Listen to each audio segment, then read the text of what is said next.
Lamer Gamers, this is Simply Travis and Rowdy 5000 for the Lamer Gamers podcast. In today's episode, we're going to talk about the games we've played recently, like Assassin's Creed Odyssey and Origins, Streets of Rage 4 Co-op, Huntdown, Dragon Ball Fighter Z. Then, we're going to talk about the biggest news from this last week, including a surprise announcement about a new Paper Mario, Ghost of Tsushima, along with a nerd alert on the PlayStation 5 Unreal 5 engine demo. We'll end the show with some rumors that include possible release dates for PS5 and Xbox Series X, a new Battlefield rumor, Konami rumors, and a bonus rumor that is tagging along with the Mario 35th anniversary rumors. It's Konami. Whatever, Rowdy. Say it the way I want. It's the southern way to say Konami. Konami. Nope. All right. Nope. Yep. All right. Now Rowdy is going to get his fancy lightning guitar, and Travis will shine up his robot arms to have a no-holds-barred, knockdown, drag-out fight with the nefarious Y-Twins. But little do they know, we just ate garbage turkeys and have full health bars.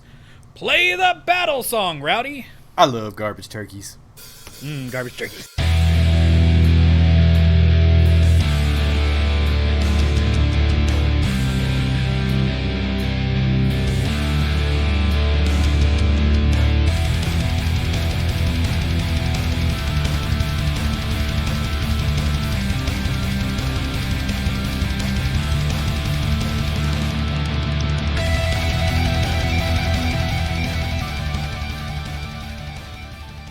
Now, before we get started, if you like what we're doing, don't forget to press up, up, down, down, left, right, be a start. Then like and subscribe if you're listening on YouTube. Also, check out @LamerGamersCast on Twitter and throw a review down on Apple Podcast or Podchaser. Hey, you got it.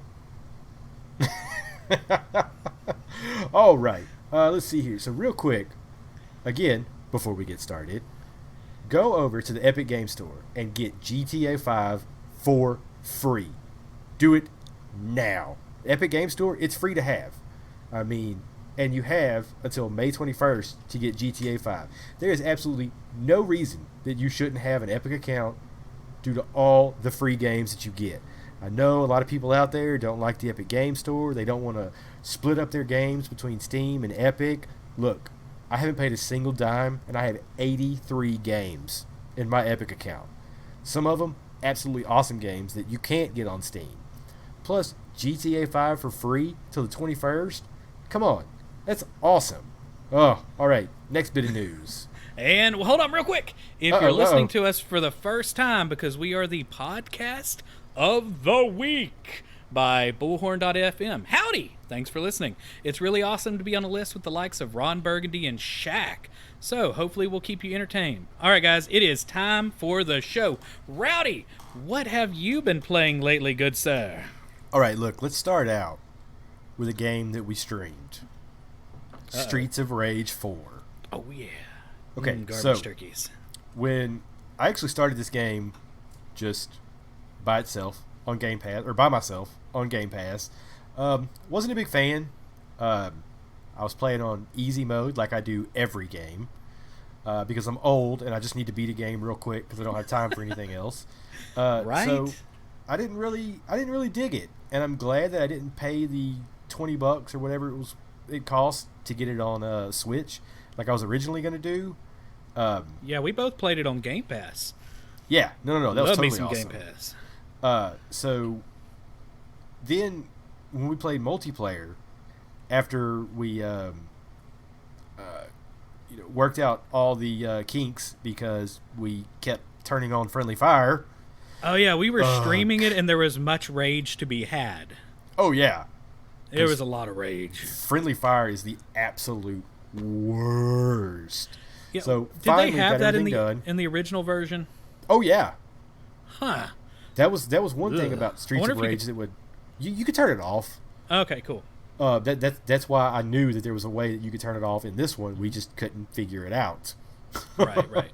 So we finally figured it out, and then we beat the game. It was one good. Sitting. Yeah, it was crazy. We beat the game in less than 2.5 hours. Yeah, somewhere around there. It was a tough journey. We went through and played every single character because we kept dying, and you can change characters when you die. And then towards the end, I got the old school Alex. Is that who it was? Axel, whatever. Axel, Alex. That's all the same to me. But I was. You could play the 8-bit version, or I guess 16-bit version. Probably it was on Sega initially. Yeah, 16-bit. Yeah, and we were like, okay, we're getting too old for this. We need to quit this game after this because it's been 2 hours and we're yelling a lot. Yeah. But we beat the game. Like, we took that thing down. We showed the Streets of Rage. We could still walk the streets. Yeah, man. Yeah. So I don't know where I was going with that. I actually played it with they called it legacy controls, so that it played more like the old school ones. Like, I only had 3 buttons, whereas I did not. Oh, dude, I couldn't play the other way because it threw in like the triggers and the shoulder buttons. And no, man, you have to play Streets of Rage old school style, man, where you have to push combinations of buttons to start doing your specials and stuff. But one thing that bugged me about it is the specials didn't seem very cool. Like, when you got Retro Axel, dang it. You got me saying Alex. Yes, so it's like Xbox One X, Xbox Series X. I can never say those right. So when you get Retro Axel, he actually does his old school retro special where, like, somebody from the SWAT team pulls up and launches this freaking bazooka that rains fire down. He has no secondary specials, which is really lame. Travis, you could rain down fire. Why do you need a secondary special? But you could only use it 2 or 3 times. It's awesome, but the character plays so different because he doesn't have certain moves. The old characters. Yeah. Now, I will say this though, man. If you are interested in Streets of Rage 4, and you're all by yourself, and you've never played Streets of Rage 4, stay away from the Streets of Rage. It's kind of boring by yourself. Yeah. Unless you're a huge fan of beat-em-ups or have you're invested in the series. I do know people that are really invested in the series and like them back in the day, and they think they feel spot on to the way they used to, especially with what Rowdy was saying with the old school controls. Oh, yeah. But if you have a friend and you can fight with them online or something, dude, it's fun. Go on Game Pass right now and download it if you can. Get somebody to hang out. Well, no, don't do that. Stay 6 feet apart. Or call them and play on the internet. Yeah. And you'll have a good time. Yeah. So, but yeah, that's really all I got for that game. And you can eat garbage turkeys. There's turkeys in the garbage cans that will help you. Oh, garbage turkeys. Garbage turkeys. All right, so you also streamed another game Friday that was interesting. Yeah, man. So, as a lot of you know, I'm a huge fan of the game Broforce. Definitely one of my top 10 games of all time. Absolutely amazing. It's a little retro shooter type game. I love it. So, I saw the preview for this game, Huntdown, and I got real Broforce vibes from it. So I was like, you know what? I'll try it out. So I had like a PlayStation gift card. So I decided, you know, why not? I'll get it. It's easier for me to stream on PlayStation, so I got it for there. So then I decided that I wasn't going to play it for the first time until I streamed it. And it ended up a very curse-laden 2 hours. Yeah. It got really hard, and I almost rage quit in the middle of the stream. Yeah, actually, I did kind of not really rage quit at the end of it, but I did quit out because it got hard. We had a talk. I was like, Rowdy in the Twitch chat. It's been 2 hours. Just let it go, Rowdy. Let it go. Yeah. Pretty much. Yeah. I made it about halfway through the game, though. Yeah, I will say, whenever you're streaming by yourself, I almost want like a combo counter for the curse words sometimes because they're very entertaining.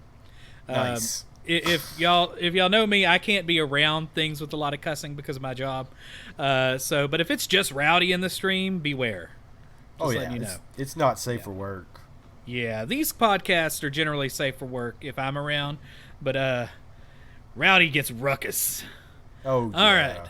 That's what I do. But yeah, that game had some interesting characters. I think my favorite one was the guy that looked like Randy Savage and Mad Max loved each other very much, and they had a child. And that child was whatever the heck was on that screen. But it was like, oh, yeah. And it's riding around with a shield and other things. I wonder if the estate of Randy Savage got paid for that.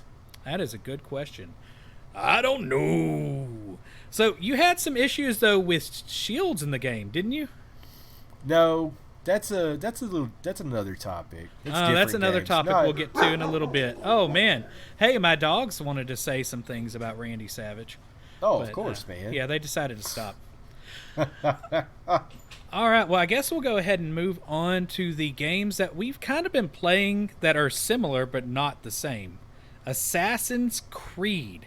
Rowdy has been playing Origins, and I've been playing Odyssey because there was a massive sale on Xbox deals with gold, and it got crazy. I ended up getting... you can get Assassin's Creed Odyssey for like $9, or you can get the gold edition, or the whatever the best edition is, for like $30, and it came with other games. So both of us... I got Origins, I got Odyssey... Odyssey came with 3, and I think there might have been another one that I got with it. Which ones did you get out of that sale? I just got Odyssey, and it came with the 3 remake, and I got Origins. That's all I got from them. So I've got all the other ones elsewhere, I think, like Steam or Epic Store, or I don't know, Uplay, all those different computer stores. Gotcha. Okay, so one thing that is interesting to me is they seem a little less like I remember Assassin's Creed. You remember back in the day, Assassin's Creed games were essentially like the stereotypical dude bro game, right? Like there are people that would go out and get tattoos of Assassin's Creeds on their arm and stuff like that, and they were very what I call dude broian, kind of like Broforce is. It's just straight up testosterone and everything must explode and die. But really, when you look like you're about to say something.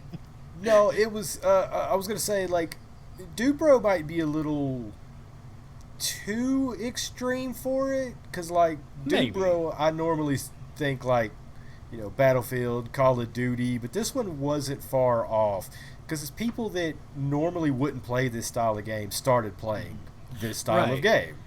Well, I used to work at a tattoo shop, man, and I've seen a lot of people get that tattoo. I'm pretty sure there's probably somebody out there that has one that's got like a barbed wire armband wrapped around it, like got tribal stuff right next to it. Oh yeah. What tribe are you from? Get out of here. All right. So it's changed, though. If you actually play to the story, it is so far away from, like, what I imagined Assassin's Creed used to be. And even, like, I played Assassin's Creed 3, and that seemed like it was different than the ones before it. But really, the only way I guess it could be, like, this crazy game, and I do know, people that are playing like this, if you play it like you're a murder hobo running around killing everybody for whatever reason just to get XP, then I guess it's more of that style. But if you actually pay attention to what's going on, you pick sides, it's really, really good. It's really in-depth. I like it. It reminds me a lot more of Skyrim in third person with actual decent fighting controls. And I don't know why. There's more RPG aspects to it now. Yeah. You can change out your weapons and stuff. It's not just like, okay, well, you have a sword, a hidden blade, and a crossbow, and that's it. There's a lot more weapons into it. There's a lot more leveling up and stuff like that. But I don't know. It's just definitely more in depth than what it used to be. And I've got here pulled up like all the Assassin's Creed games that I was going to run through real quick. Yeah, definitely.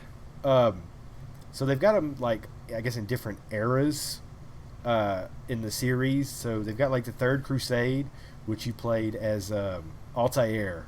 And that was your first Assassin's Creed, and then like Assassin's Creed Bloodlines. Wait, no, that was PlayStation Portable. So, I mean, I couldn't imagine PSP Assassin's Creed. Was that 2D? No. It was 3D. The PSP had a joystick on it. Oh, okay. So then you got the Italian Renaissance era where you played as Ezio, which was Assassin's Creed 2, Brotherhood, and Revelations. That seems to be a lot of people's favorite. I never played any of them in that series. I didn't like the first one, so I didn't even give the next ones any credit. And then you got me into it again around the colonial era with Assassin's Creed 3. And I really liked it. There was a PlayStation Vita offshoot called Assassin's Creed 3 Liberation, which was pretty fun. That one took place in New Orleans. Let's see. And then my favorite, Assassin's Creed 4 Black Flag. A lot of people I didn't got like that, but I haven't played it. Dude, it's so good. A lot of people didn't like the ship battle in Assassin's Creed 3, so in 4 they just didn't really give it a chance. But it's so good in 4. It controls so well. And then there was an offshoot of that one called Freedom Cry, which is really good. But then there was also Assassin's Creed Rogue, where you played as a Templar instead of an assassin, which was actually the father of the protagonist in Assassin's Creed 3, and the son of the protagonist in Assassin's Creed 4. So that kind of tied up that whole era. Let's see. Then there was Italian Renaissance era, French Revolution era. Looks like some of these are like Android, iOS type games. Assassin's Creed Unity was kind of where it started to fall off. When that game came out, there were so many bugs, and it was bad. That was the one awful. They started talking about how the crowd reacts, and you had to have certain CPU power to run it. Because Unity was the one in France, right? Yeah, and it was meant to be a multiplayer game. Yeah, it was. Was it French Revolutionary time? Yeah. Okay, so yeah, that makes a lot of sense to deal with crowds. If you look into French Revolutionary, like how it started with things like the tennis court oath and a lot of groups of people doing these kind of mass, groupings, and the guillotines. So good times.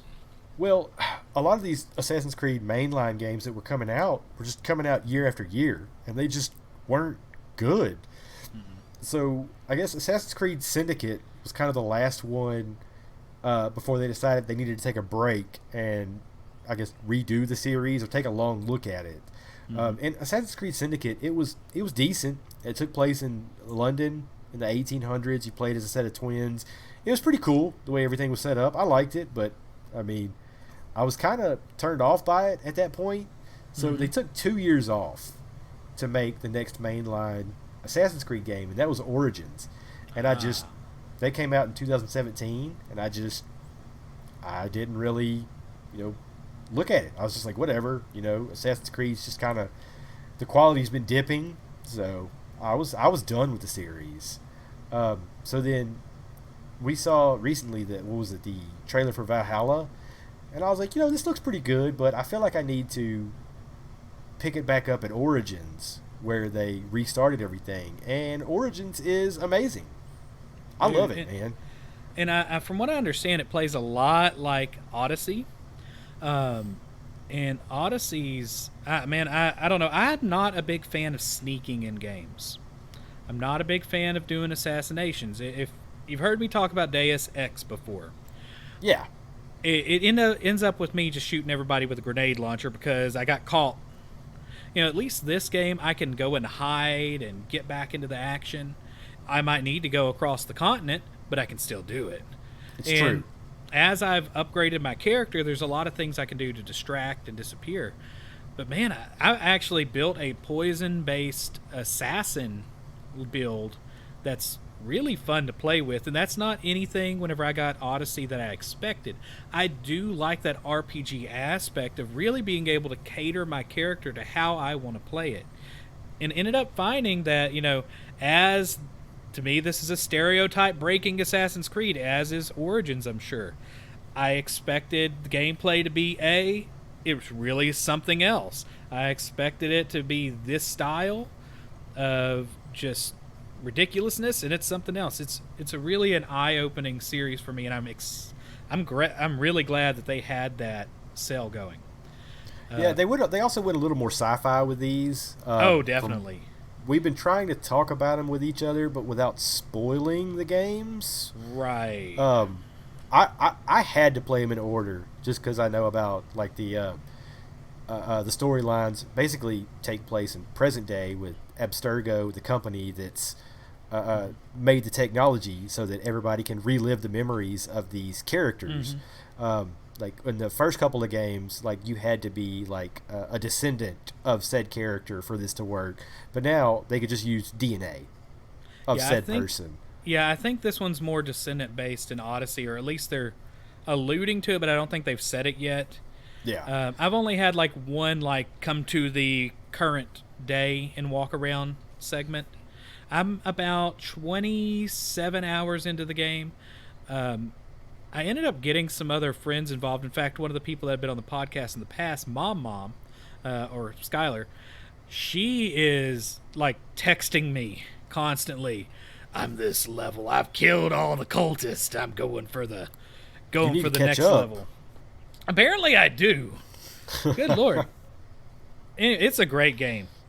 I apologize for all the people that have gotten addicted to this series in the last week and a half. It's funny. Anyway. All right, so I'm going to go ahead and move on to this. I have two more games to talk about, then we're going to hit the news. So this next game, Red Dead Redemption 2, hit Game Pass, and everyone freaked out. People started putting on 10-gallon hats, they put on their snakeskin boots, and they all started walking around bow-legged with a draw. So, no, man, they did that 2 years ago when the game came out. Well, all the Xbox fans just did that were too cheap to do it otherwise. So I started playing this game with my wife, and I absolutely love it.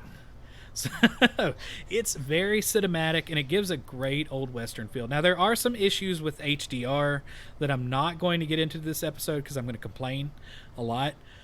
But I do want to complain about something. The controls in this game are absolutely convoluted. This coming from a man who just has never played Rockstar games. Yeah, I don't play, like, I used to play back in the day, like, the OG Grand Theft Autos and stuff. The bird's eye view ones. Which involved, like, what, 3 buttons? You Pretty know? much. Yeah. So, this one, though, man, I'm going to, I remember going to the controller, like, section, and the settings are all screwy in this game. And I know some people are really angry with me because I'm even complaining about this game, because apparently that's not allowed. But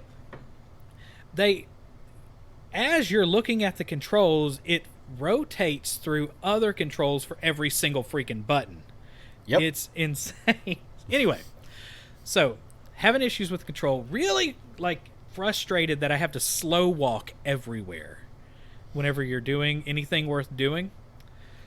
But I started to have some fun. They finally kind of let go of me. They loosened my reins a little bit, so to speak. There are so many puns in this. I apologize. Hey, real quick, with the controls, when you run, do you hold the button to run? I don't. Yes, you have to hold A, and I know there's like some other ways to do it. You can like toggle it. Tap the button. I tried that. You have to go change it in the settings. It's way faster. Yeah, apparently I need to do that. I'm just afraid of pressing things. I feel like I feel like somebody that's 70 or 80 that's learning how to use a computer, and there's something wrong with it, and I have to call my like grandson to fix it. Yeah, all those Rockstar games, tapping the run button works faster than holding it. So anyway, I decided to hunt a bear. So I'm playing with my wife Robin, and Caleb was watching. And I'm having troubles with the game, and he's helping me with the controls. So I'm hunting this bear, and I shoot him. But he doesn't go down. My partner tells me he's getting too old for this and wants to go off. But I can stay and hunt the bear or leave. So I hunt the bear. It starts barreling down on me. By the way, that's a pun. Right. Dumb. And I managed to shoot it in the head twice. Why are you still alive, beast? Caleb yells to me, "Press circle!" I reply, "I don't know what that means." And then I died. That's pretty much how hunting a bear went for me in nice. Red Dead Redemption 2. Don't play this game on the Xbox One X with a friend that has played it on the PlayStation, because with the convoluted controls mixed with the translation from PlayStation to Xbox from a Nintendo fan, it's very, very confusing. I get all the things backwards, and I accidentally punch my horse. So circle is B on the Xbox and A on the Switch. I'm glad you can speak 3 languages in controller speak, but I can't. It's like controller multilingual. Yeah, multi-controller wingle. I don't even know. All right, next game. By the way, I'm not dogging on Red Dead. I'm excited to play it, but I'm really distracted by Odyssey, which is a much more easy to get into game, and it's more my style. I'm playing Red Dead with people watching. So, it's like watching a movie at my house right now. All right, guys. Last game I'm going to talk about, Dragon Ball Fighter Z had some free-to-play days, so I decided to give it a shot. Because they always put this game on, it's $15. But then in little bitty writing, but it doesn't include, half of the characters. You got to go spend another $80 for those. That's the new thing with fighting games. I absolutely hate it. Absolutely hate it. Anyway... So, the fighting is fun. Don't get me wrong. Actually, it's more of almost a paper, rock, scissors aspect to it, with key blast versus teleportation versus rushes and specials. It looks fantastic. It's some of the best cell shading. It is a tag-based fighter. But multiplayer works great. Love the multiplayer. Have no issues with it. Single player, though, is like watching a Telemundo soap opera at midnight. It is some of the worst storytelling I've seen in a video game. It just goes you start off and it's basically, who am I? Are we clones, or do I have dun dun dun amnesia? Would a clone know what clones are? See, that he's told that he's a clone. Okay. It's stupid, Rowdy. I couldn't get past it. The voice acting is slow, and I went and started playing Assassin's Creed again. Nice. Yeah. That's all I got for the games that I'm playing. You need to beat all the stories from Nier Automata. Yeah, that's happening at some point. Hey, it's almost summer for me, so I should be able to have some time to sit around and do that. You know what else it's time for? What is it time for? The news and views. All right. Shortly after the break.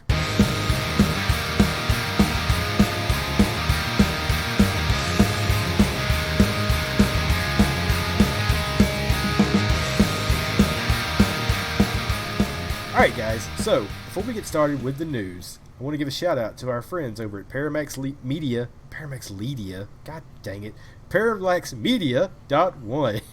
They are a good old school gaming journalism website that has decided to help us spread our podcast around to the masses. So drop by and check these guys out.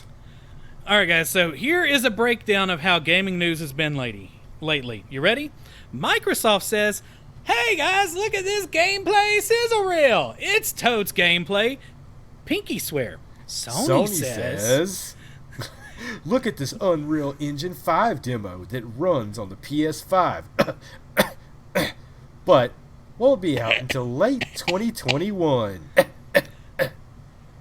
Then Nintendo steps up and shows us an unannounced game and says, hey, here's actually a playable game. And it comes out in 2 months. Have fun. Okay, that's it for the news, folks. Rowdy, hit the music. Dun dun dun dun. Wow, wow, wow. Wait, we have more news.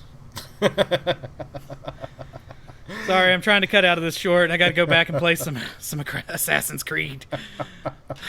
Oh, man. Yeah, that's why we're trying to cut it short. Travis is obsessed with this game. I got to go play it. All right, so, Rowdy, go ahead and tell us about the next news piece, I guess. All right, so let's get into this here. What is this? I almost called it Assassin's Creed Blades. Elder Scrolls Blades. So it's a free-to-play game by Bethesda. It was released on Switch recently, but this was and originally no one cares. Sorry. Sorry. It was originally like a cell phone, iOS, Android-based game. I've played all of maybe 15, 20 minutes of this game.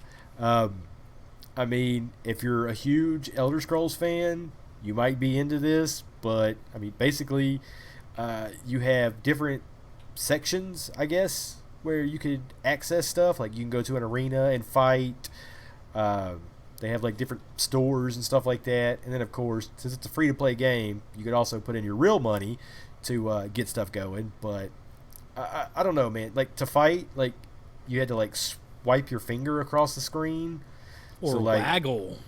Yeah, I guess you could waggle the controllers, I guess, on Switch. I mean, that would make sense for them. Mm-hmm. But I don't know, man. It came out. If you're into it, you're into it. But I'm not that into it. All right. Well, let's talk about something Nintendo fans actually care about. Paper Mario: The Origami King, releasing July 17th. This is an absolute surprise announcement from Nintendo. The demo trailer shows an origami folded Princess Peach saying, "How good to see you. Will you crease yourself and be reborn, like me?" Very kind of like a become as gods almost thing to me in my head, right? It's Paper Mario Near Automata. Paper Mario Near Automata. That's a fun DLC. So Mario, of course, not falling for this whole crazy cult stuff, says no. Well, Princess responds, "Wrong answer. Right answer, it matters not. Your replies are all paper thin. Goodbye." And she drops Mario through a trap door and an origami plot unfolds. It's almost like she's speaking like she's part of the Borg from Star Trek. Yeah, so this game looks really fun. We're going to go ahead and read through what Nintendo is saying on their website. We'll make comments about it, and then we'll talk about the art style and what we think it's going to play like, because that hasn't been completely announced.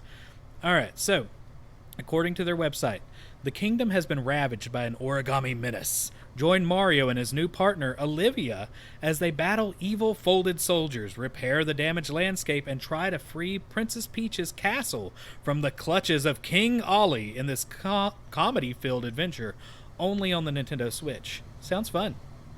I like it. I really love Paper Mario games. Yeah, well, I'm excited. Some of them. That 1,000 Year Door is one of my top games of all time. Love it. It's amazing. It's good stuff. Honestly, my favorite is the OG Super Mario RPG before Paper Mario. That's not a Paper Mario game. I don't care. It's RPG. Mario RPG. It still counts. No. It's an amazing game. I'm not denying that, but it's not a Paper Mario game.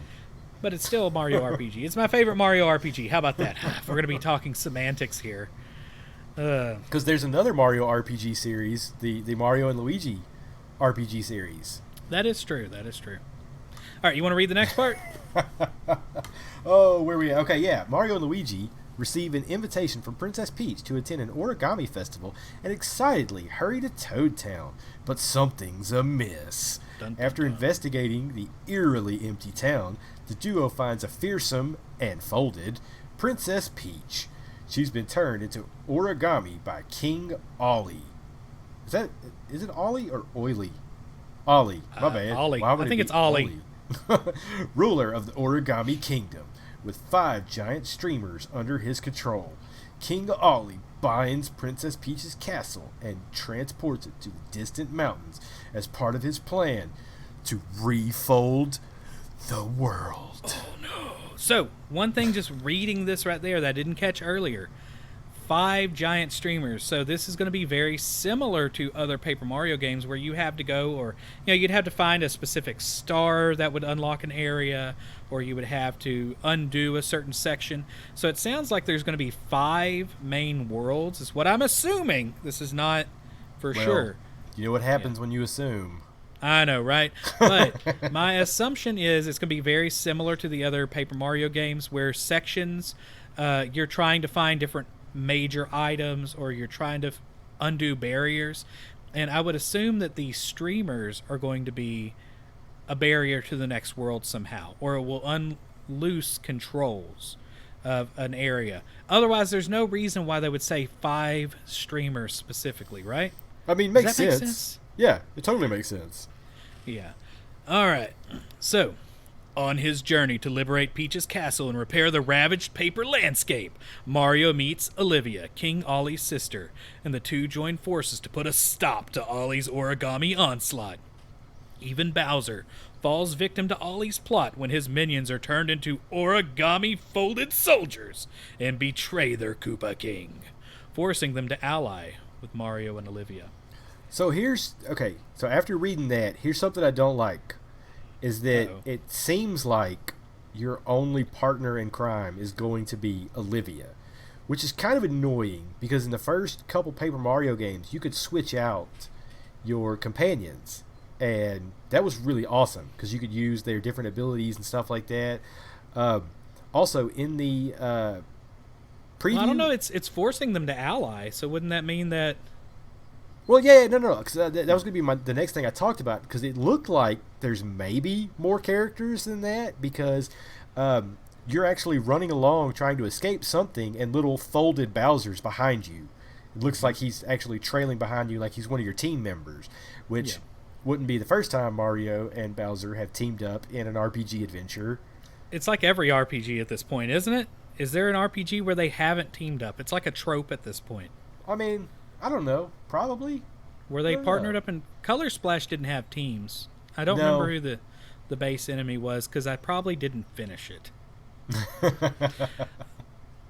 All right, you want to get the next part? All right, let's see here. Battle the Folded Soldiers in ring-based battles that challenge you to strategically line up enemies to maximize damage. Out of battle, Mario can use the arm-extending 1,000-fold arms ability in specific spots to interact with the landscape, to pull, peel, hit, and more. Join Mario, Olivia, and their companions on a journey of laughter and emotion, thrills, and a whole lot of folding. So Anytime there it says... Do what? Go ahead. So there it says their other companions. So that brings it back. Okay, that could be good. Anytime I see emotion written in like a game debut, I always think of an E3 demo whenever they're EA demo where they're talking about the fans having emotions in the background. No, emotion just means they put piano music over it. That's it. Oh, okay. And people cry. It's the most annoying thing to me, like trying to make music and like doing audio production and stuff like that, because minor chords, right? Anytime somebody says, well, no, not necessarily. It depends on the emotion you're trying to convey. But every time they say emotional, it's a freaking piano. Come on. All right, so we're going to talk a little bit about the battle system here in a minute.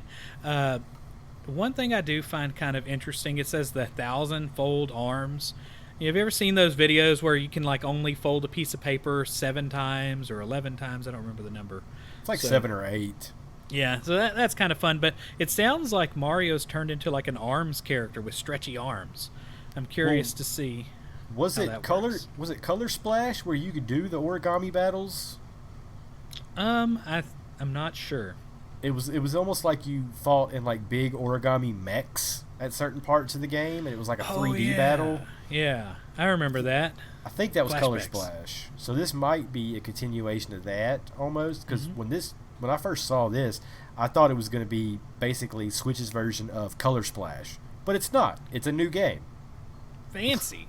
All right, so I'm going to go into the art style a little bit. So right off the bat, it looks fantastic. Now, I am curious, though, to see if this is an in-house engine or if Nintendo is using Unreal Engine 4. Because if you remember, Yoshi's Crafted World, which uses a lot of similar like paper stylings or craft stylings, it was done with this engine. Now, I had some issues with Yoshi's Crafted World. Okay, there were like a lot the of music. Oh, don't get me started on the music, Rowdy. We don't have time in this episode for me to complain about the music again. And Yoshi's Crafted World, which was the same thing every time, different instruments. Anyway, breathe, Travis, breathe. Okay, so the Unreal Engine 4, it showed a lot of graphical effects, but the resolution was really bad. It was meh. It was not good on Yoshi's Crafted World. And it became very apparent whenever you have a 4K TV or a larger screen. It's fine on the, whenever you're playing mobile or on a smaller TV or I don't know, maybe you're playing on a CRTV on channel 3 for some reason. Oh my god. But in those circumstances it's fine, but whenever you're hitting sub 480 in a game nowadays, it just ain't right.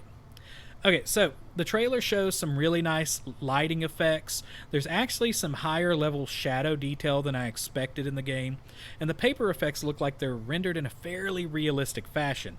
There's even this giant Goomba that's eating a house, and they're like, is he really eating a house? But he has transparent wax paper wrapped around him. That means armor. Is that what it is? I think that means armor when it's the wax paper wrapped around them, because they're stronger enemies, and you have to get rid of that first before you fight them. At least that's how it's been in past games. Yeah, so I thought that was really cool because it shows a little bit of transparency, and at first whenever I was watching it I didn't know exactly what it was. But, being a nerd and teaching craft things, kind of figured it out. Did some sleuthing. All right, so how does this game play? All right, dude. Let me first start off by saying, if this is the item-based battle system again, like in Sticker Star and Color Splash, I'm out. We will definitely talk about that in a second. My bad. Oh no, it's all good. So, what Nintendo says, they say use the 1,000 Folds arm ability to extend your arms to interact with the environment and solve puzzles. So that's going to be your main puzzle solving thing in the game. The gimmick, right? In battle, you'll line up scattered enemies and plan your attack to maximize damage with the new ring-based battle system that requires both puzzle solving skills and a quick wit. Ring-based battle system, so I'm assuming that's an area of effect that you would shoot things on, or does that mean that you have different rings that you switch out on your fingers? That's a tricky one.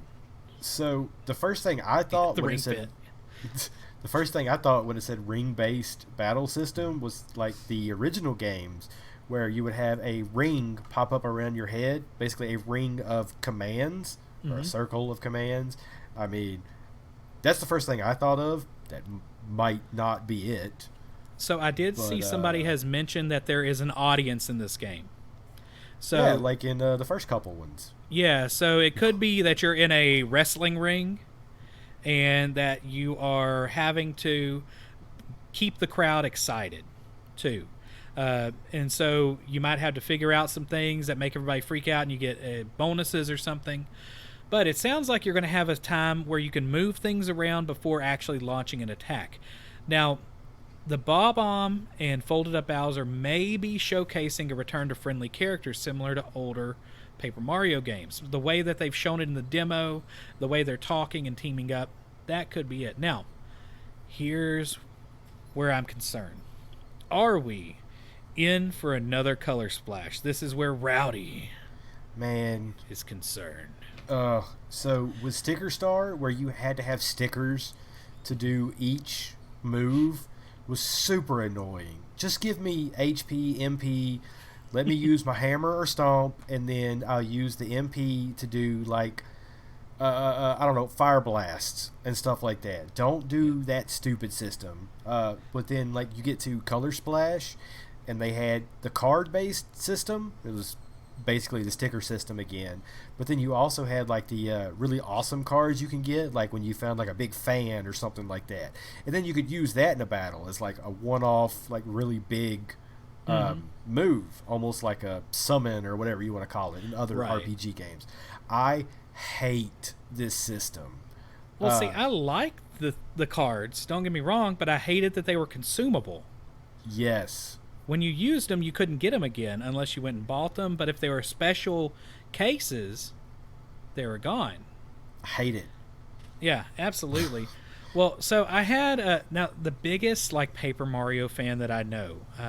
He's a Game Witness Discord member named Koenig, and he called me actually before the show to point out that in the video, when you see coins displayed, there's actually 10,000 or more coins, which either means the economy for item purchasing is either insanely inflated Or, what we're most worried about, combat is built around consumables such as cards or items again.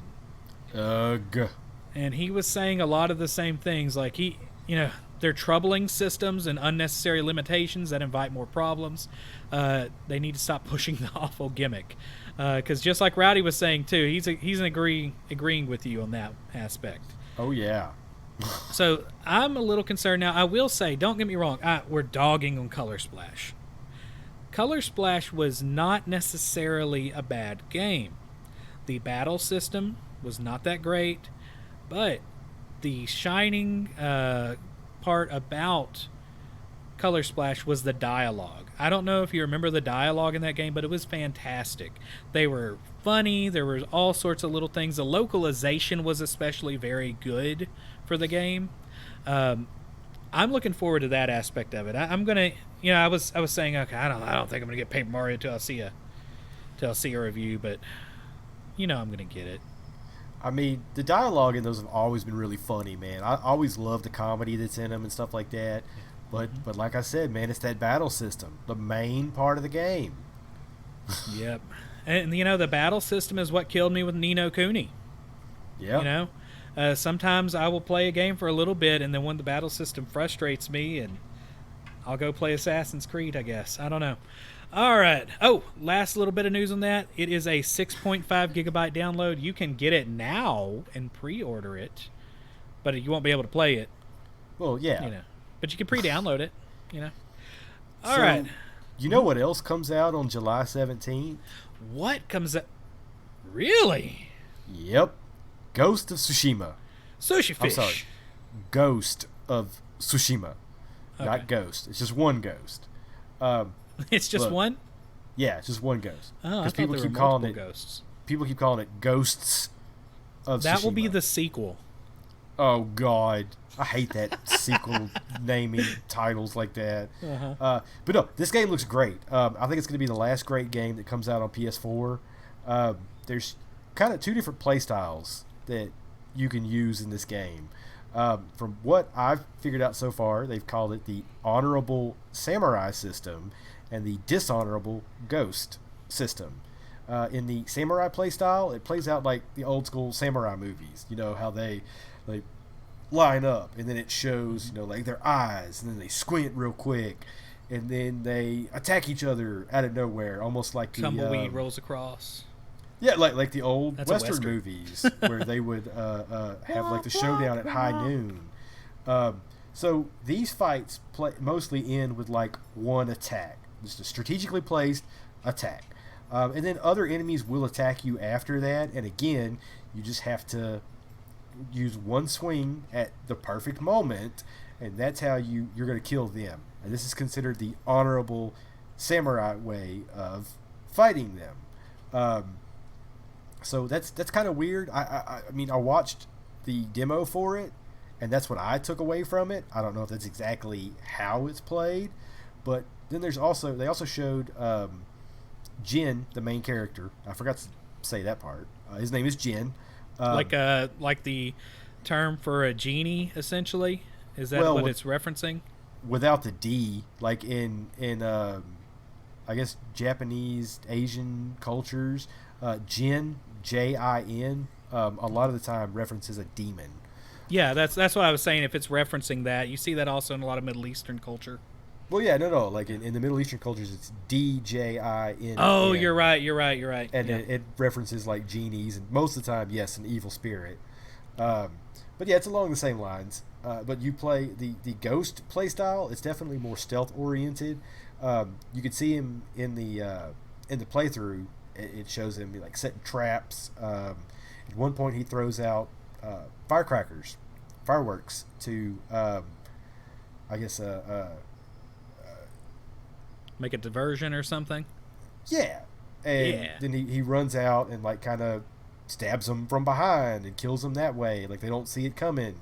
It's considered not an honorable way because you're not facing them right out. You mean the way that I've been playing Assassin's Creed? That's ridiculous. Yeah.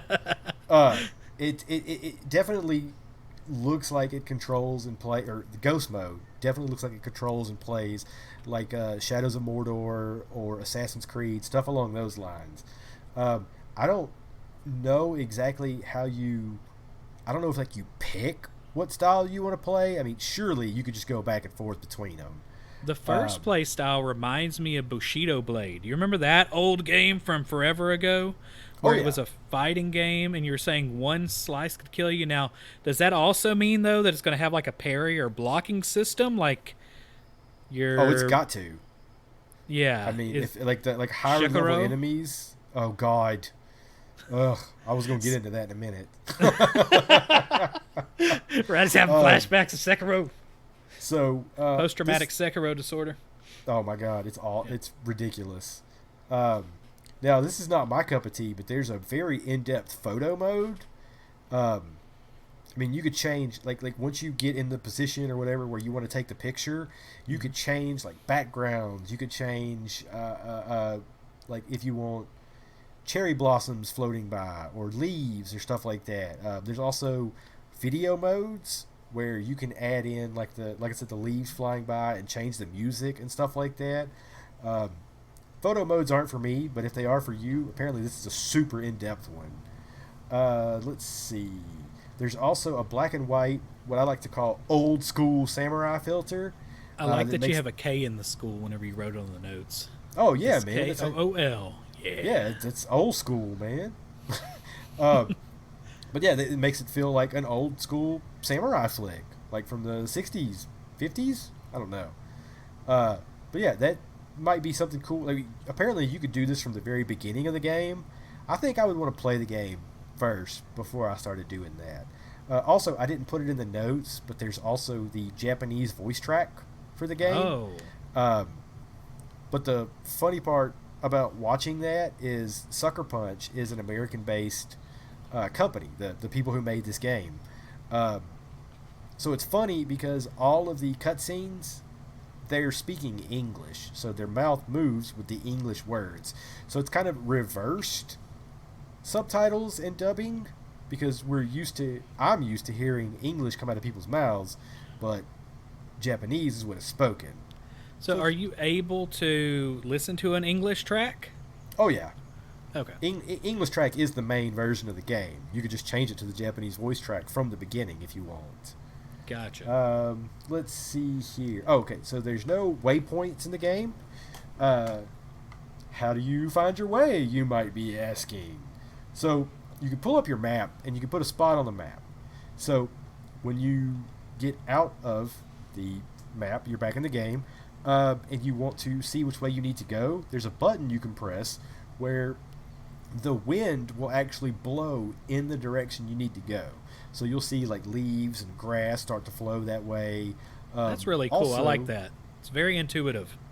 Well, there's also other ways where you can find stuff that you haven't seen yet by following, like, I don't know, a bird. A bird could be trying to get your attention. So you follow this bird, or a fox.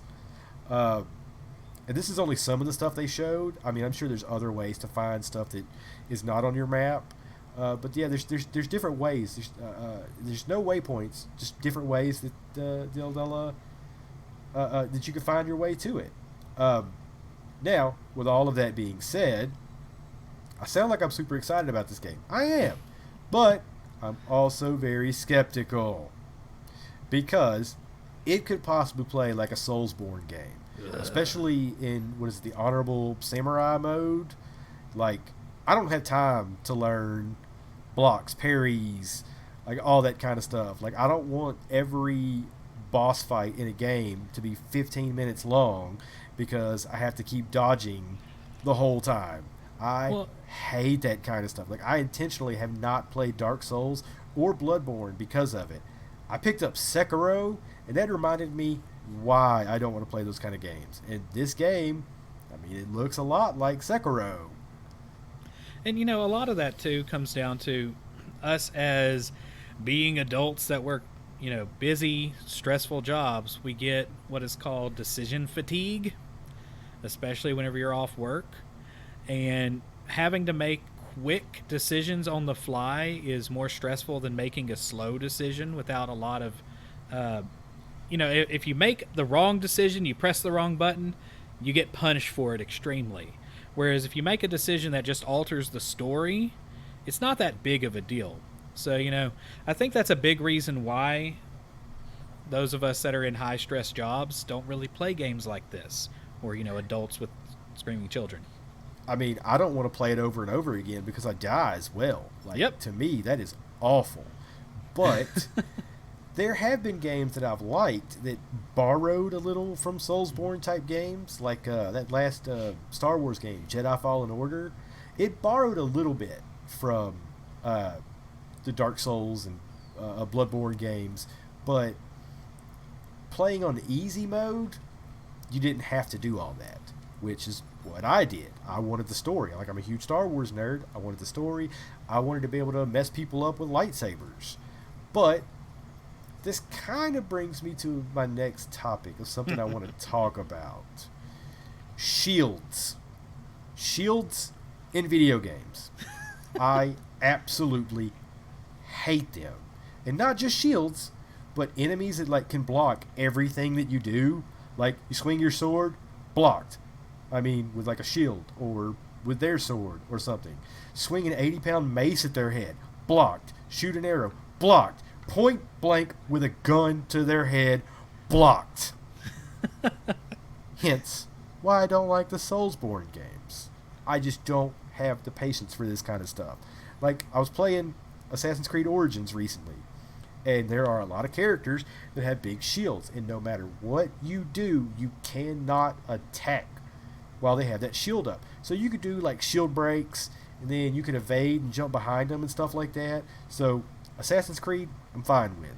It just kind of brought it up. But when you have characters that can block so much of what you do, especially when you have a ridiculous weapon like, I don't know, a lightsaber, which is meant to cut through anything except another lightsaber. Let me stop it with my arm. Yeah. Come on.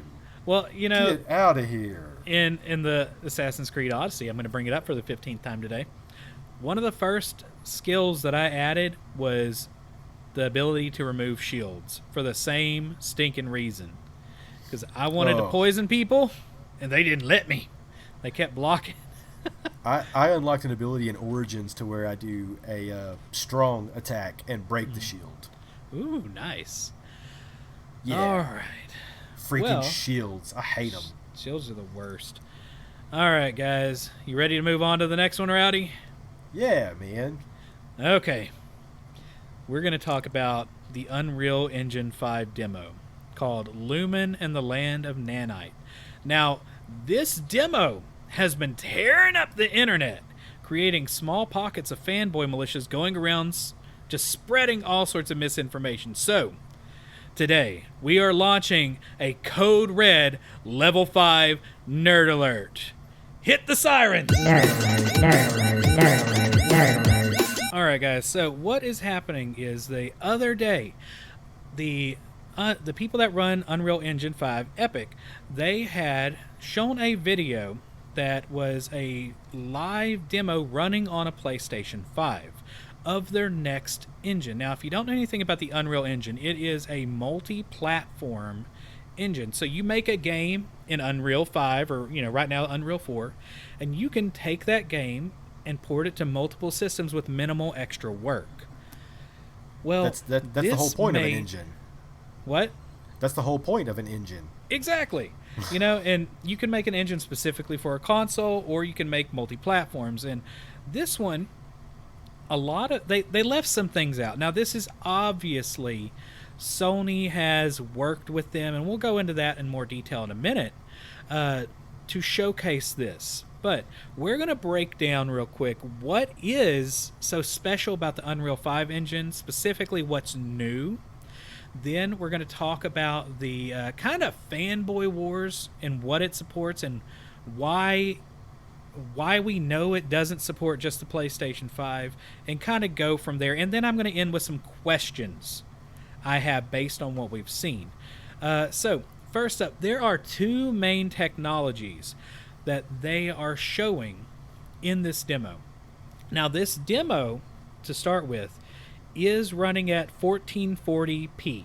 Okay, progressive. I'm sorry, not progressive. That's the whole screen. Sorry. So they're using the main lighting technology is called Lumen. I'm going to read exactly what it is and kind of explain some things. Lumen is a fully dynamic global illumination solution that immediately reacts to scene and light changes. The system render diffuse inner reflection with infinite bounces and indirect specular reflections in huge detailed environments at scales ranging from kilometers to millimeters. So basically, this is kind of like a giant light that you can shine, and it interacts with the world around to do various things. Now, also, it says that artists and designers can create more dynamic scenes using Lumen. For example, changing the sun angle for time of day, turning on a flashlight, or blowing a hole in the ceiling. And indirect lighting will adapt accordingly.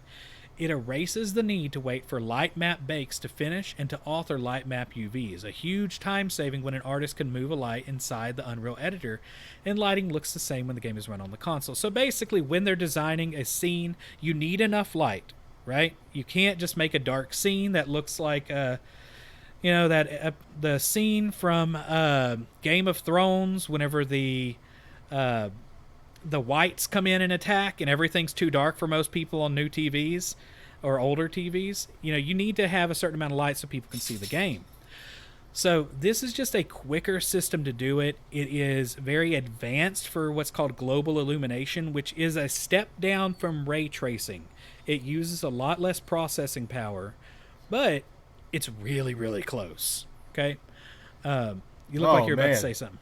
I'm glad that section's over. Wake up from my nap. No, dude, it's still going on. Go back to sleep, Rowdy. These sections put Rowdy to sleep whenever I get nerdy.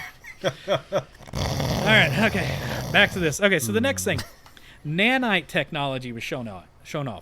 Nanite virtualized micro polygon geometry. That is a bunch of words, by the way, that are extra fluffy. Frees artists to create as much geometric detail as the eye can see. Nanite virtualized geometry means that the film quality source art comprising hundreds of millions or billions of polygons can be imported directly into Unreal Engine. Anything from ZBrush sculpts to photogrammetry scans to CAD data, and it just works. So let's break some of that down real quick before I get moving. Okay. Oh my God. I know, gosh, Rowdy, I'm sorry. It's so bad. Okay, so micro polygon geometry. So they're saying virtualized, and we're going to talk about that aspect of it in just a bit.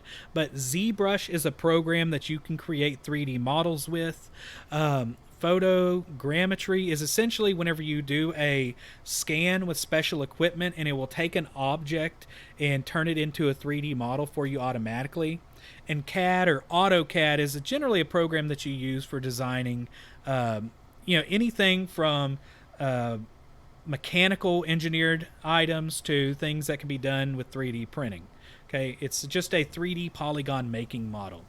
Now, Nanite geometry is streamed and scaled in real time, so there are no more polygon count budgets, polygon memory budgets, or draw count budgets. Okay, so what that means is, instead, and we're going to jump, let me read the rest of this and we'll go back to it. This is really convoluted. All right, so there is no need to bake details to normal maps, which is bump mapping, I'll explain in just a second, or manually author LODs. There is no loss of quality. Now, why did I say LOD?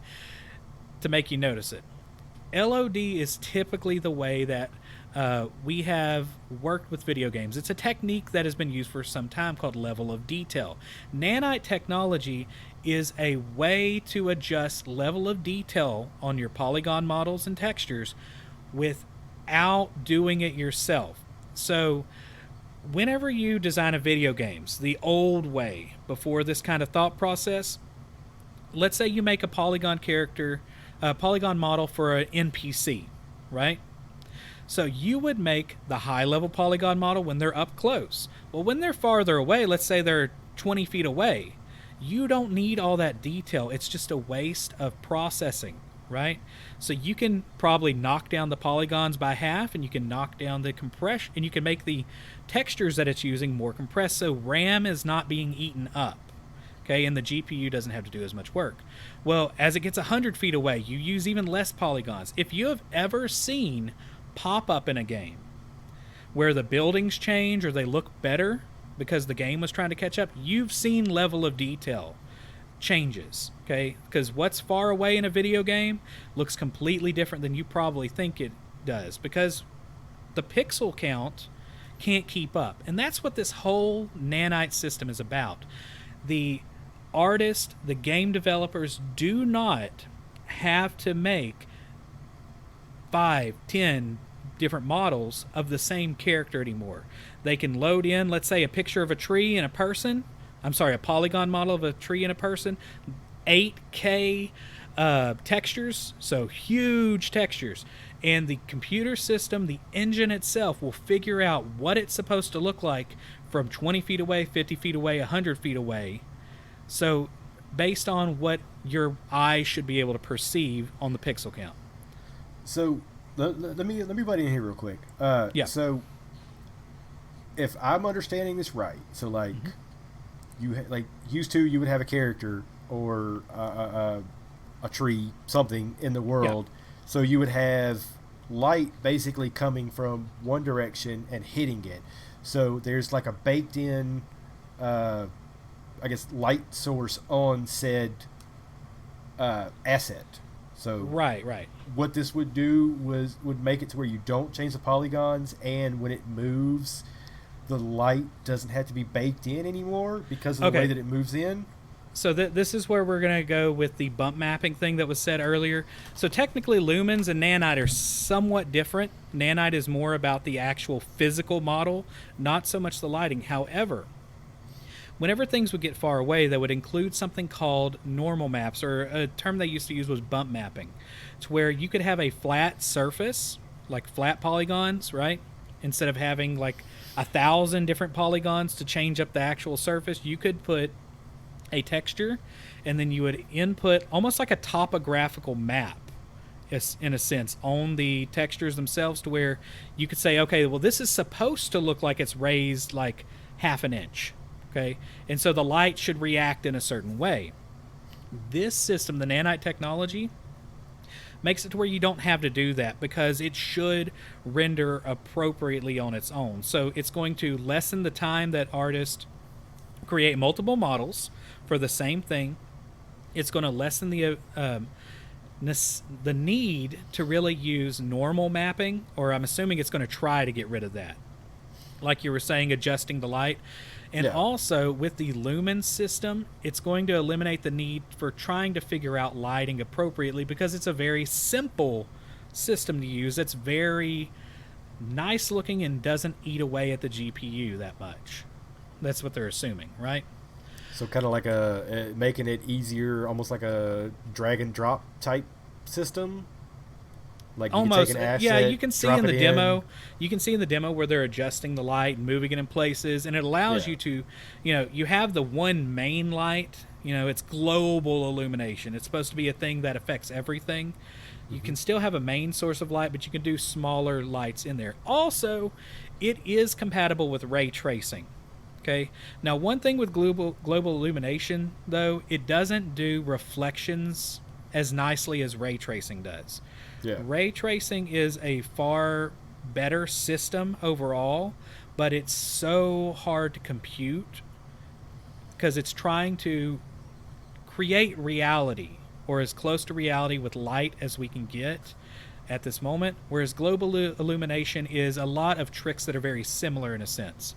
So that's kind of a breakdown of what they really showed and why it ran so well, because a lot of things are scaling on the fly. Okay, when you get up close to a model, it looks fantastic because they've used the highest textures.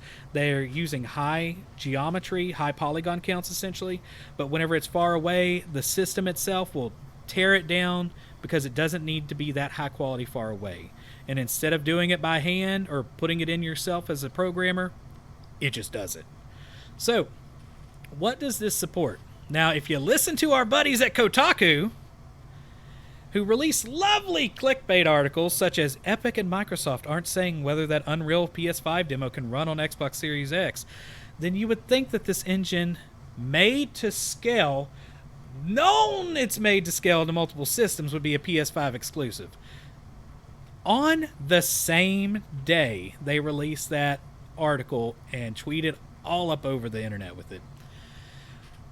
Tim Sweeney from Epic said, the Unreal Engine 5 demo on PlayStation 5 was the culmination of years of discussions between Sony and Epic on future graphics and storage architectures.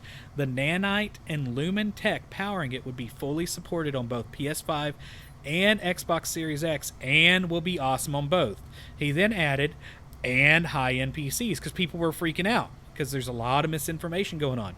And with features for scaling the content down to run on current gen platforms using traditional rendering and lighting techniques. So it wouldn't necessarily have the same global illumination on a current system like the PS4, the Xbox One, or the Switch. It would use different lighting systems in there essentially and different rendering styles. However, big news, it is not going to support the Commodore 64. It won't go that way. Nice. Yeah. Nice. Now, there was a question that is interesting why they used the PS5 by Tom Warren and not a PC. Was it due to the SSD? Tim Sweeney from Epic says systems integration and whole system performance, bringing in data from high bandwidth storage into video memory in its native format with hardware decompression is very efficient. So I read a little bit more into it. Essentially, you wouldn't be able to run it at the same detail if you weren't using the NVMe solid state drives. So the new ones that are in the PlayStation 5 and the Xbox Series X are technically, they're not really used a lot in gaming PCs nowadays, but that's what's coming up, because to be able to render all this stuff in high definition and to be able to have it to access quickly, you either store it in the RAM, which is random access memory, or you stream it in from the SSD, or a combination of both, which is what's going on. It would be probably less quality being shown, especially the level of detail would probably drop a little bit more if it wasn't being streamed in the background. But you're really, for Unreal Engine 5, it'll still work on these other systems with the old solid state drives, but it's going to be better because we have these new systems involved.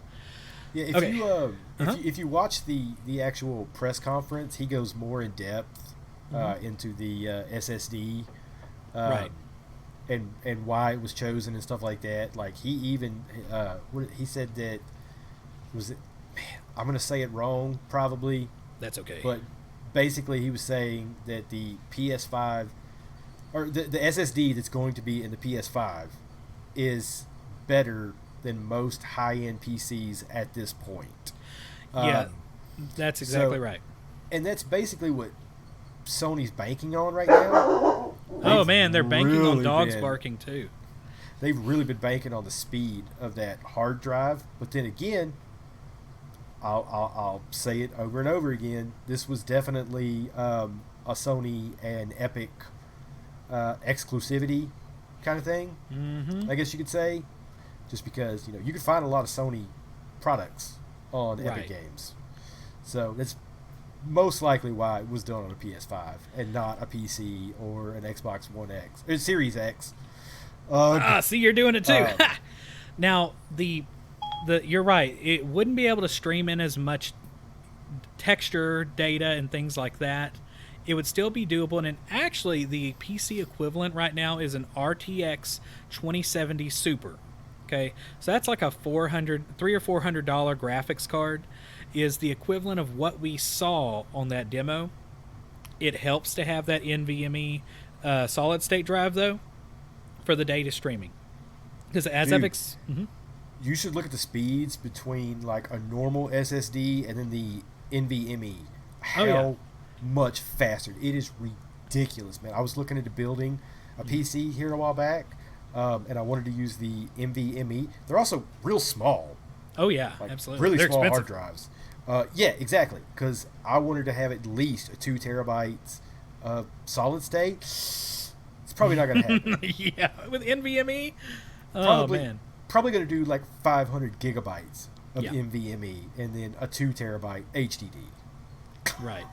So in both of the Xbox Series X and the PS5 are moving to that. So that is going to be the one thing that is going to be generation changing for PCs coming up. Is now the Sony one is very proprietary. Okay, even the way that it runs, it's actually faster than the Xbox Series X at streaming data. The computational power is not as strong. So here are some questions that I have from this demo that are going to be looked at and explained more in the future. I'm going to go into a little bit because as soon as I watched this, I started going into research mode for this nerd alert. So a couple of months ago, or actually probably about a month ago, we had an episode where I talked about the PlayStation 5 and Xbox Series X architecture and boiled it down for you to essentially the PS5 is going to be global illumination focused and using spatialized audio because that is a very proprietary set of things that that system wants to do. The Xbox Series X is taking a slightly different approach. They're using ray traced lighting. There's actually a specific module built in for that. But one thing that is very surprising, they're using ray traced audio in a lot of games. Now, of course, both of these systems will go back and use global illumination because the Xbox Series X is going to be able to do that. The PS5 will most likely use ray tracing in smaller forms. It's going to be interesting. So my questions are, will the PlayStation 5 light and audio choices, which are being kind of like a step down, be close enough for consumers to not really care? Because whenever you look at that Lumen demonstration, it's fantastic looking. Now, there are some things, because I'm kind of like a real nerd about it, that I noticed that ray tracing is better on. But who will care? Okay, next one. Will the Xbox Series X ray tracing module offload enough processing power to showcase a noticeable difference? Because the whole point of that separate module is to do the lighting, right, and do audio work. Well, you already have a 2 or 3 terabyte difference on the graphics processor, right? The Xbox Series X is stronger. Well, if you offload the vast majority of the lighting and sound processing, what does that open up?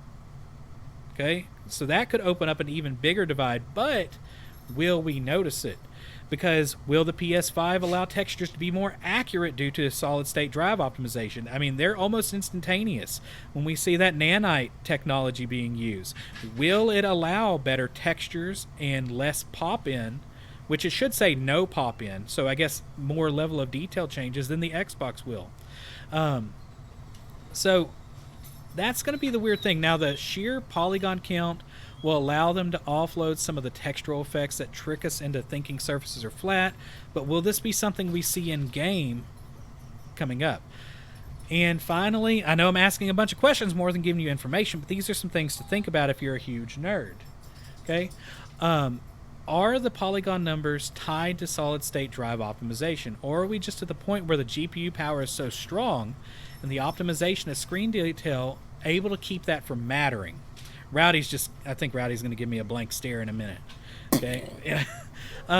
So, because they tagged this demo at 1440p, I'm curious, is the PlayStation 5 a 1440p system more than a focus on 4K?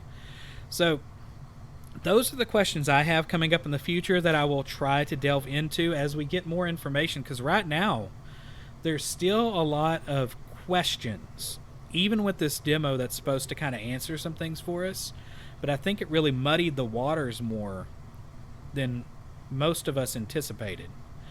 Now, before we end this section and move on to the fake news, there is one real answer that I have.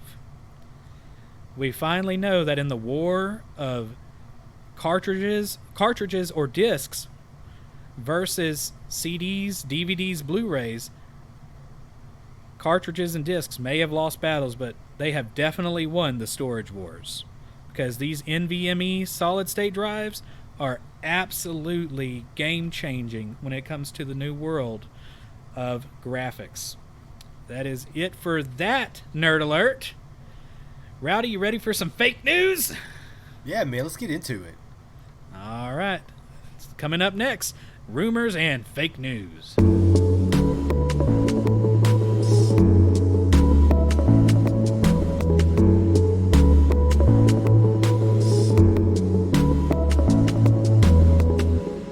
Before we start diving into the fake news of the week, don't forget that you could tell your friends to check us out on Spotify, iTunes, or head on over to www.lamergamers.com to see whatever other place that we cast the pods. Yeah. So, a lot of these rumors are just real quick possible games in development. Not necessarily any substantiated rumors, just coming from fairly good sources, I guess you could say. But let's get started here with the first I don't trust one. any of them, Rowdy. Right? All fairy tales and hogwash. So, first one we got, this part's true. DICE, or EA, has pulled support for Star Wars Battlefront 2. It's funny because there's so much drama around this game. And then now, like, all right, we're done with support. We put everything out. But they've cut support to work on a new Battlefield game. So DICE is a subsidiary of EA, and their main game for the longest time was Battlefield. All the way back to, like, I think Battlefield 1942 was the first one I played. Really good games if you're into that kind of stuff, multiplayer, online shooter type things. But the rumor this time around is that it could be during the Vietnam War.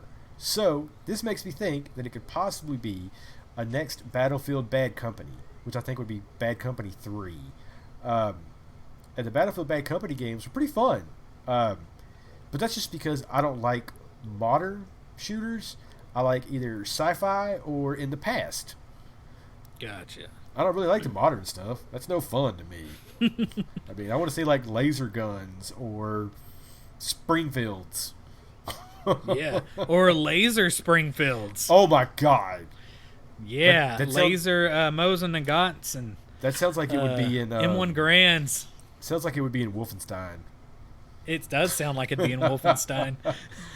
So let's see here. Konami is possibly working on a Metal Gear Solid 6 without Kojima, which, I mean, Kojima didn't start the Metal Gear series, but he is why it's so big, especially the Metal Gear Solid series. I mean, that's his brainchild, or his fever dreams. Both? Both? It's a fever dream of a brainchild? I don't know. Yeah. Possibly. So, I mean, that's a rumor. We'll see how that goes. There's actually been a lot of talk of Kojima possibly coming back in and doing a Silent Hill game, which is a Konami IP, which was the last thing he was working on before they split. But we'll see.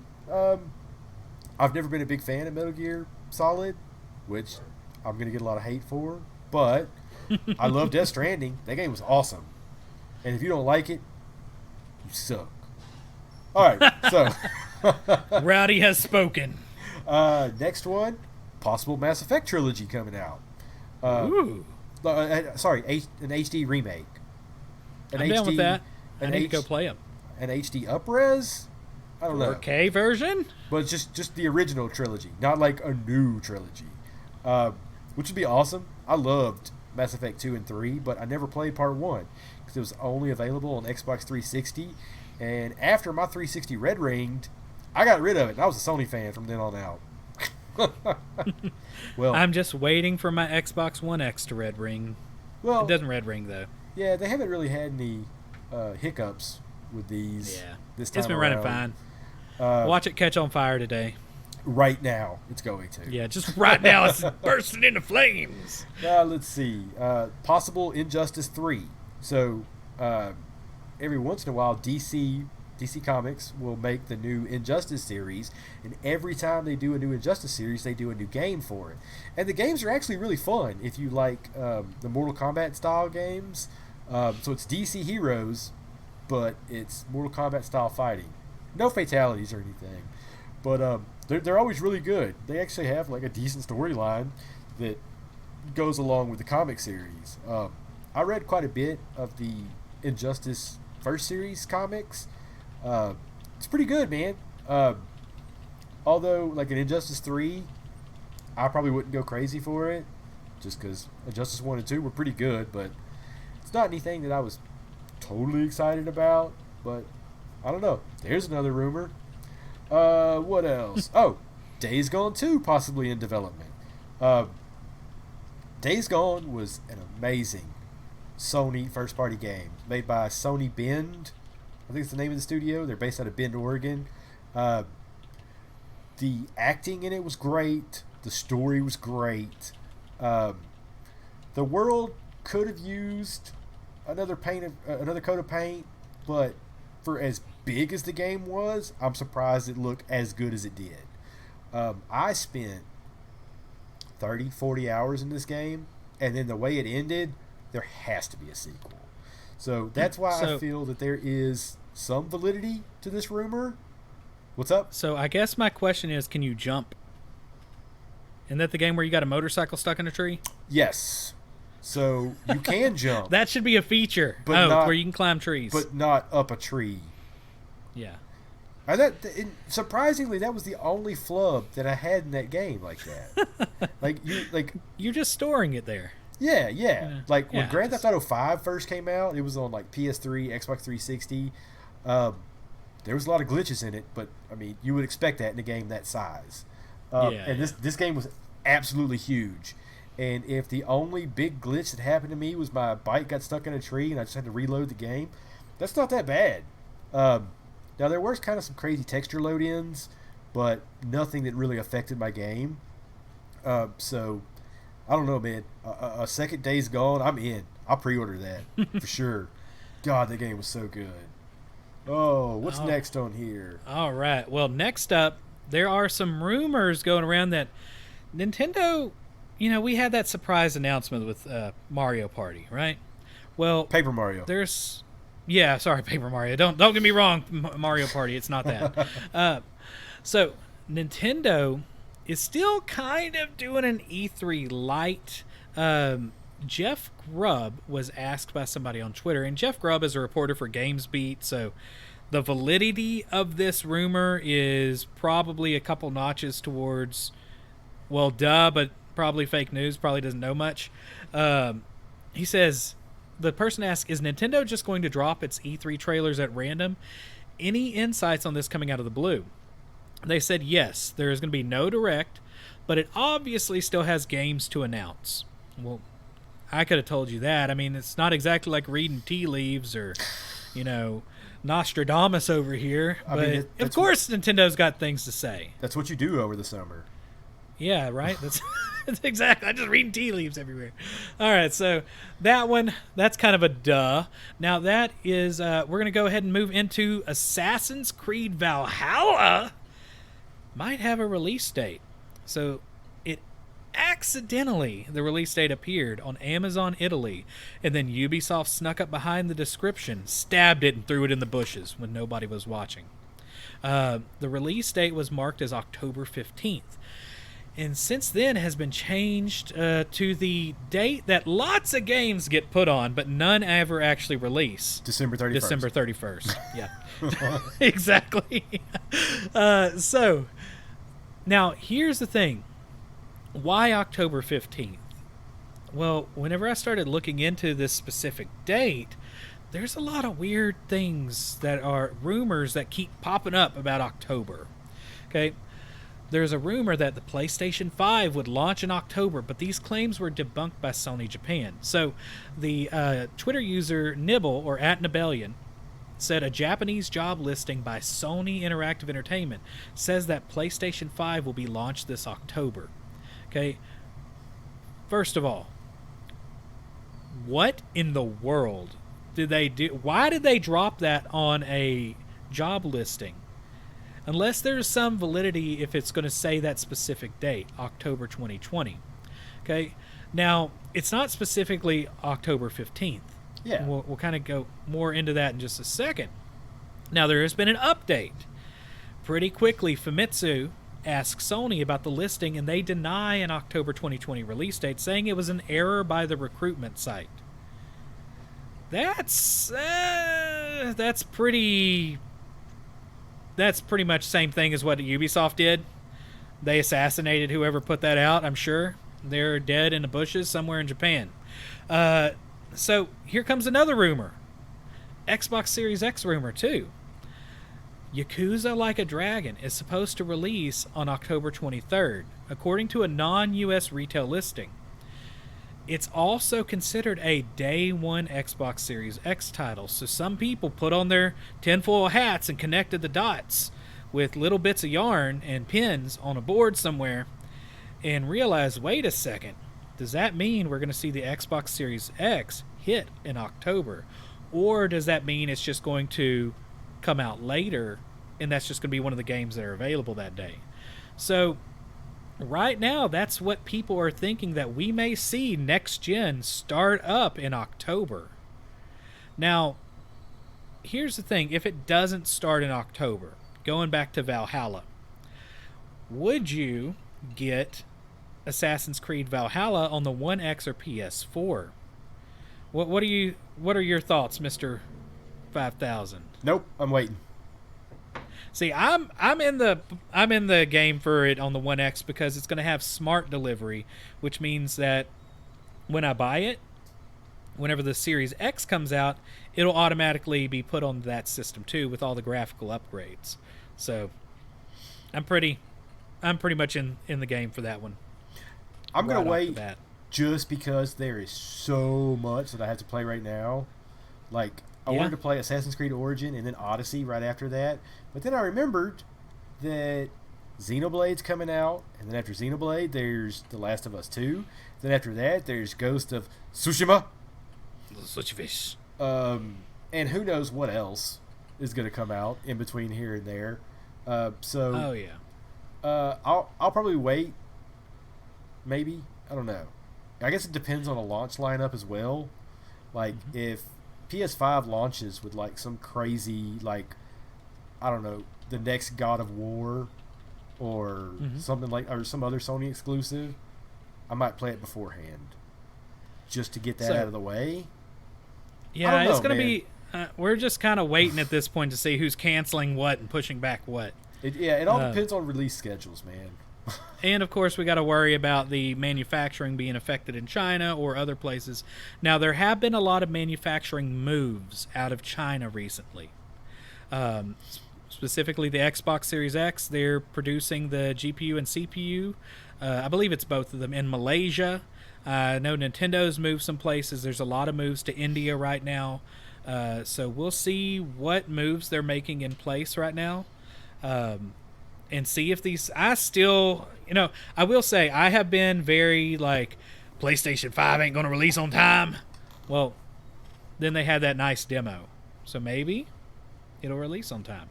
I still think they're going to be very limited numbers. Historically, everything comes out in November because they want to ramp everything up for Black Friday, for Christmas sales. So they give you 2 months to get it for Christmas. So either with the whole everything that's going on right now, they either want to get it out earlier to give you more time to get it before Christmas, or later because of everything that got delayed this year. I don't know, man. It's got some validity coming out in October. I mean, it's just 2-3 weeks earlier than they normally would. We'll see. Plus, everything's kind of winding down. So I guess the only thing that's stopping a lot of these people, or the only thing that's stopping Microsoft and Sony from making these consoles is cell phone companies. Yeah. So we'll see. All right, so the last series of rumors. So this Paper Mario announcement surprised a lot of people, but there have been rumors that we were going to see a lot of Mario stuff being announced this E3 with the 35th anniversary coming.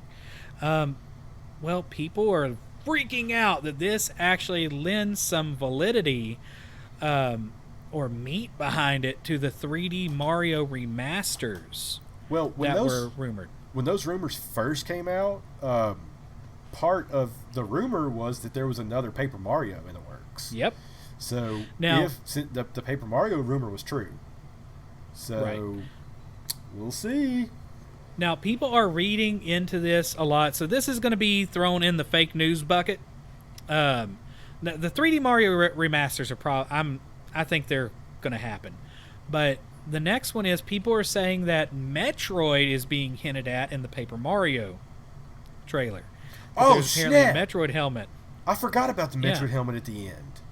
Yep. Did you see So, that? I did not catch it. I caught that while doing some research. Yeah, Mario's wearing this giant Samus helmet, and then he's got his arm out like it's a gun, and he's like doing this number, like he's shooting. And Yeah. what is it? The characters that are with him like make some ridiculous joke about it. I totally forgot about that because I was about Yeah, to say, I don't think any new Metroid's about to come out, but I don't know, man. That might have some validity now, just because, well, It could. Metroid Prime 4, it pretty much, they took it from whoever was making it, and they were like, no, you suck, we're giving it to somebody else. So they gave it to Retro Studios, the people who originally made Metroid Prime.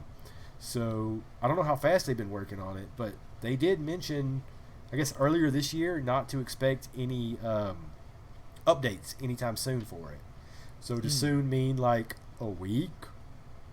Or like I'm months? still. I think it'd be a great announcement, but I'm still not 100% sure because it's not a lot of time. You'd have to be somebody like Monolith Soft to be able to get a game done that fast. That's big, right?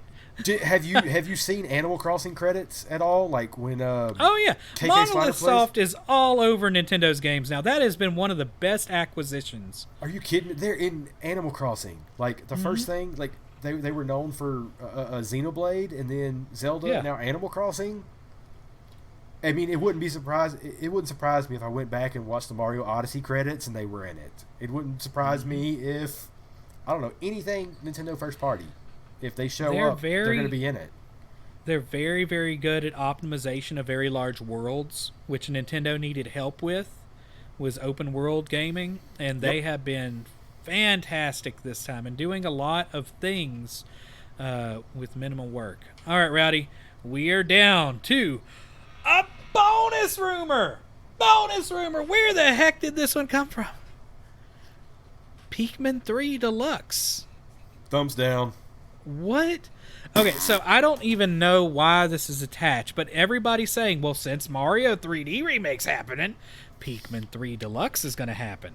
Well, I mean, Pikmin 3 is one of the only games that hasn't been ported to Switch. Yeah, that is true. I mean- but that's the bonus rumor. Apparently that's happening. I don't know what proof they have. I mean, granted, it's a rumor. You could be some random Twitter account and they give you a blue check mark and you can make up anything you want. That is So, true. Yeah. Man, we I need a wanna blue get- check mark so we can make up our rumors. I would make up awesome rumors. Yeah, we'd have great rumors. And They'd be then the we would best rumors. probably not be used for news sources anymore after that. Yes, we'd be the best fake news. We'd make the best rumors. We'd make the best things. All right, all right, guys. I think that is it. Rowdy, you got any more before I do the closer? No, man. I got All right, nothing. guys. Thanks for listening to the show. Don't forget to listen to our show next week when we have our May news roundup. Also, we are streaming weekly on Twitch, so drop by and check it out. All right, guys. Have a good one, guys, and thanks for listening to the Lamer Gamers podcast.